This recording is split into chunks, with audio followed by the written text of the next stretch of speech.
Monday morning, it's Thanksgiving Day here in Canada. We're waiting to go to have dinner with our friends, and I've decided to speak a little bit about my elementary school for my life episode 7. I'm slowly preparing for that final trip to Bosnia and Herzegovina to see, my old man. I promised myself during the surgery that I will try to make it back to Bosnia to to see my old man, because this experience that we kind of both shared, we both had this like heart surgery around the same time in our life, really made me realize that there's some kind of connection there that, you know, spending some time together is definitely needed. So as I'm preparing for this trip, which I'm going to be recording and posting on YouTube, so you can enjoy, so I can enjoy, so we can all enjoy and go back to time and space to learn about ourselves and others. I am introducing slowly myself, my family members. I had a couple of videos about my early childhood and living in this one room with my immediate family, and I wanted to say a little bit about my family members. So I had a video about my father, my mother, my sister, and my grandmother. And now I'm moving to elementary school, which is a very important time in everybody's life, of course. All psychologists, especially developmental psychologists, agree that the first few years of our lives are probably the most important years because they shape us in who we are, and they kind of determine what we are going to do, what kind of people we are going to be. So they are very important. I spoke of my early childhood before, and this is kind of the continuum. Mm, Elementary school was definitely an important part of my life, and it was the last 8 years I spent in my hometown because I left when I was 15 years old. I'm 48 now, and so for the last 33 years, I guess, I've been traveling around the world, living in different countries and doing different things. And I'm grateful for these experiences because that's exactly what I wanted to do with my life. Uh, the system of education in Europe and in former Yugoslavia at that time was different than, let's say, the system of education here in North America. Here we have elementary school, middle school, high school, uh, and then, college or university. But in former Yugoslavia, you had elementary school and then you had high school. So elementary school was 8 years. And after those 8 years, there would be sort of like an aptitude test written, or there would be evaluation done upon you. And the system would decide whether you would go to a generalized high school and then later to university, or you would go to a specialized high school and become something immediately after high school. So a nurse, becomes a nurse after high school in former Yugoslavia. I became an officer in the army after high school, a low-ranking officer, obviously, like a drill sergeant. If you want to be a higher-ranking officer, you do have to go to university.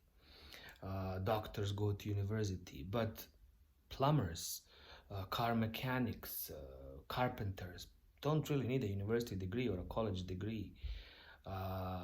So having this specialized high school is very, very important. Nevertheless, back to elementary school. What happens in elementary school is that we basically differentiate between people who have creativity and people who are not so much interested in it. I think that the high school decides who of us will go to company and who of us will become sort of an independent worker. I think 85% of our work is meaningless. It's basically separating good raspberries from bad raspberries, cutting chicken, putting cameras into cell phones, sitting in an office for the next 35 years and stamping documents, inputting data into computer or spreadsheets. Uh, these are kind of manufacturing jobs or jobs that basically require you to be there, require you to do the same task day in, day out, you know, people making bullets or something like that. Uh, it's not really about uh, having that critical mind or common sense. It's just about the ability to endure the sheer stupidity or meaningless of that task. Because again, for the next 35 years, you come to the same place, you do the same work, and then you go home. Some people can do that. They are able to do that really well, and then they come back home and have a great time with their family, play music, do something else, go fishing, enjoy, be contributing members of society in different ways. Others can't. I think that some people are just not meant to be in these positions, not meant to do these jobs because they would basically kill themselves. If I were forced to do the same task for the next, 20 years, my God, I would kill myself. Seriously. Uh, I am speaking kind of very harshly. I At this point I apologize if this is triggering to anyone, because suicide is not a joke, and I never thought it was. But it is something that is very important to understand, and this is exactly what the elementary school does. So the elementary schools basically tries to teach you to become that member of society that will contribute in that particular way for the next 35 years.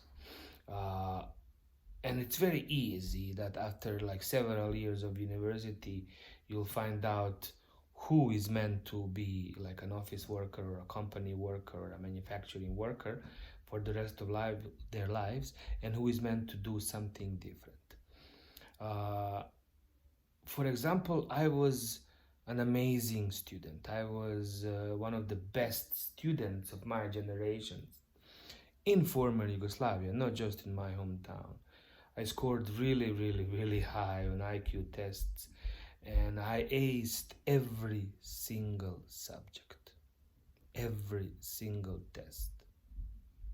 And I'm not joking, this is for 8 years. In every subject, in every test, I had ace, except for my behavior. I had troubles with behavior, obviously.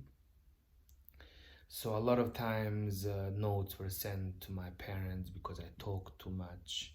I was disruptive, I joked, I challenged, I rebelled because I found the classroom to be just boring. Seriously, Even though I didn't understand at that time what was going on and how the elementary school was preparing us for this soul-sucking future, my body, my mind understood that this is just crashing for me. So I struggled a lot, but I loved school. I loved learning things. My mind was like a sponge. I knew every single capital city of every single country in the world. And this is not because of my system of education, because, there is a difference, of course, between North American system and, European system. Again, kids these days don't really study, all these details. And in all honesty, it's not important to know what the capital city of, Madagascar is or something like that. It's different. We don't pay so much more uh, you know, focus on details. Like again, it's all about just creating this perfect worker. And if they cannot create a perfect worker, then you're sent to a high level of education, and then you can either become something like a doctor or a lawyer, and then you're going to be controlled differently, of course, because the higher the education, the higher level of control is, because as a doctor you need to be controlled as much as you know plain worker, because we are all important members of society. If you look at the soccer team, you have a goalkeeper, you have a defense, you have midfield, you have an attacker, and all these people need to be educated differently because they have different roles, but they are all important for the team to play work. I understood early on that there is a team, that the world is a team. There's team world that we are trying to move forward, and then some people who have more control over this team, have a certain agenda, and sometimes we understand it, sometimes we don't. Sometimes it makes sense, sometimes it doesn't. A lot of it is also trial and error. We make mistakes, and there's then an element of collateral damage. We didn't know. My favorite joke is about a surgeon who is having a surgery as his final test. So the patient says, "So what happens, if I die?" And they say, "Well, the doctor fails the test." uh, one again, the principle of collateral damage. And that's exactly what elementary school is. I also remember a scene in this movie in which this man sits at this conveyor belt, and all these chicks, like little chicks, are going down the conveyor belt, and he takes the chicks to see if it's a female chick or a male chick. So he takes chick, female, throw it this way, male, this way, female, male. He just basically checks chicks day in and day out, for hours, because male chicks will become bologna sandwich, and female chicks will become egg givers or makers, hens. So that's exactly what the elementary school is doing, creating this person who can do that particular job, with enough information, with enough knowledge, with enough curiosity, to become a contributing member of society, to have hobbies, enough to sustain him to the next day. uh, I couldn't do it. In 48 years of my life, I've done dozens of different jobs, and I will still do dozens of different things, because to me personally, that travel inside of myself and figuring out why I'm here and what I'm supposed to do is probably the most important one. And I'm lucky enough and grateful enough to have had these experiences, to be able to travel around the world, to see different things. And I guess my job is to contribute my knowledge to the world in this way or some other way, so we can create a better world for the future. One story I shared, in the video in Bosnian language, is about my river Neretva, which runs through my hometown. So I was born in this like small apartment and spent the first 7 years with my life there, and then we moved to a beautiful apartment given to us by the company that my father and mother worked for free, because of the certain system that we have to support workers. However, both of these homes were on the same side of the river, and in our hometown we had two elementary schools, one on left side, one on the right side of the river, and depending on which side of the river you lived on, you would go to that school. So since I lived on the left side of the river, I went to the elementary school called March the 3rd, which is the date when the Germany left my hometown or fascists left my hometown. So it's kind of like a day we won against fascism, March the 3rd. Unfortunately, I don't think we won because half of the population of my hometown now lives in Germany, contributing to the Germany society. We all drive Golfs, BMWs, we wear Adidas and use Siemens pumps.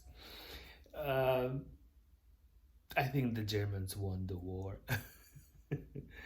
But nevertheless, we celebrate March the 3rd as that day of victory. So because of that, the school was named March the 3rd. So we were in school one day and our director decided to pop in for whatever reason, whether that was planned or not, and to ask us a question. He wanted to find out if we knew what side of the river we lived on. So he told us, do you live on the left or the right side of the river?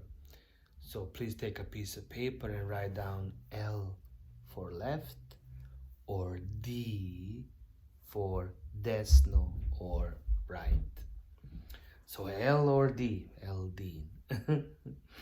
And I kind of thought to myself, well, the river goes down this way and my house is on this side of the river, so I'm on the left side of the river, and I wrote L. After a few moments, the director said, okay, those of you who wrote right or D, please lift your paper, show it to me, you're right. I scrambled so quickly, I added a line to L to become a D, and I raised my paper and I said, I did it too, I wrote D. But because I was like a moment later than everybody else, the director noticed that's like, that looks like you fixed your L to looks like a D. Like, no, I didn't. That's how I write a letter D, And he said, okay, good job, everyone. But you're all wrong. You actually live on the left side of the river. Man, I wanted to die of embarrassment.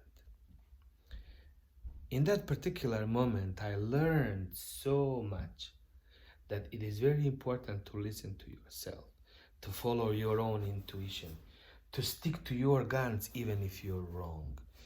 That the authority, that the power of suggestion, that somebody can always control you because somebody will always know more, and even if they don't, they'll be able to persuade you to believe that. I was maybe 8 years old, but I learned that lesson in such a way. I also learned how easily I was able to be manipulated, how easily I was be able to be swayed to think one way or another way. So I kept that in my mind, and I still do. My father also said, please don't look at what's being said to you, but look who is saying that to you. Find out why people want you to know a certain thing or not. And that's the power of media. Medium is the message, we know that by now. And throughout my elementary school, even though it was a beautiful time, I learned so much. I've also had experiences that shaped me and that have created me the way I am. I learned about bullying. I learned about peer pressure. I learned about friendship. But I also learned, different subjects, whether that's geography or physics. I went to these regional competitions in mathematics, in physics, in political science, which was also a part of our elementary school. I learned about being cool, about not being cool, about being accepted, not being accepted, how important it is to fit in. And I'm glad that I left my hometown after my elementary school because I did not want to fit in. To this day, I have my rainbow flag there because I'm not one color of the rainbow. I'm the entire rainbow and then some. I refuse to be labeled. I refuse to be, the left side or the right side of the river. I've always had problems with, 2 plus 2 is 4. No, 2 plus 2 is whatever you want it to be. And this is why I became who I am today, challenging the status quo. Because I never truly graduated from the elementary school in the way I should have. I never became that good worker. Again, we are all equally needed. Equally. The goalkeeper and the attacker. That's it. I love you all. A little bit about elementary school. In the next video, I'll focus more on high school, and then we're almost there. A few more videos, and hopefully we can start the journey, and you'll have all the information you need to know. Love you all. Take care.